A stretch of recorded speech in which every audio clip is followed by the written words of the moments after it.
Hi, I'm Mary, a librarian and book reviewer with a focus on stories written for kids, tweens, and teens. Today I get to share with you this book called The Wright Cousin Adventures, number 16, The Secret Flight, written by Gregory O. Smith. The cousins are back for another adventure, and this one starts with Tim. Tim is the focus because he has won an art contest, and so the cousins are there to support him as he gets ready to speak to a global audience about his art. He is not very excited about this public speaking adventure, but he does his best to pull himself together when he needs to. But as the cousins are all starting to put their lives back together and get ready to go home, they find that their friends from Gutenberg are having a little bit of trouble. So, as good friends do, they decide to go help them.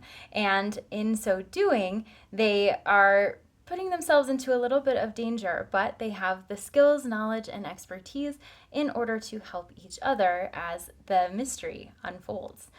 This story picks up shortly after the previous installment ends, and it is best for readers to have a familiarity with the rest of the series before jumping into this one. There is enough backstory to be able to understand how the characters kind of come together and where the stories come from, but it is definitely helpful to have more of a backstory and more of an understanding of those previous installments before getting into this one.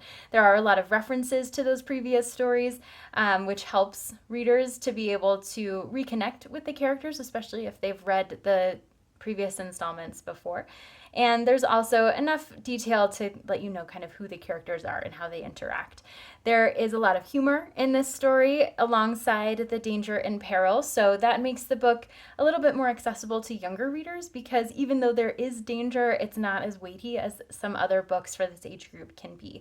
For fans of Nancy Drew or Hardy Boys, you'll see some similarities here where you have the characters who are all interested in helping each other, in thwarting the bad guys, and using their skills and not necessarily having to rely on grown-ups in order to help them.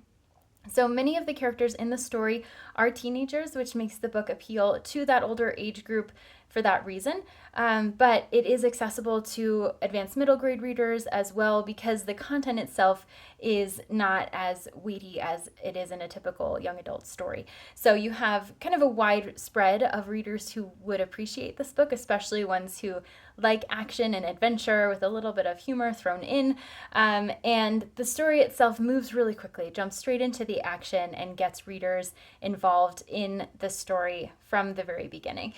So even though there's not a huge amount of white space, the book moves quickly. It has a nice resolution, but also is open to another sequel. And for fans of the rest of the series, they'll appreciate getting to know characters in different ways through this newest adventure. As you can see, there's not a huge amount of white space, but like I said, it does move very quickly as you're going through the book, and it's not a super long story on its own.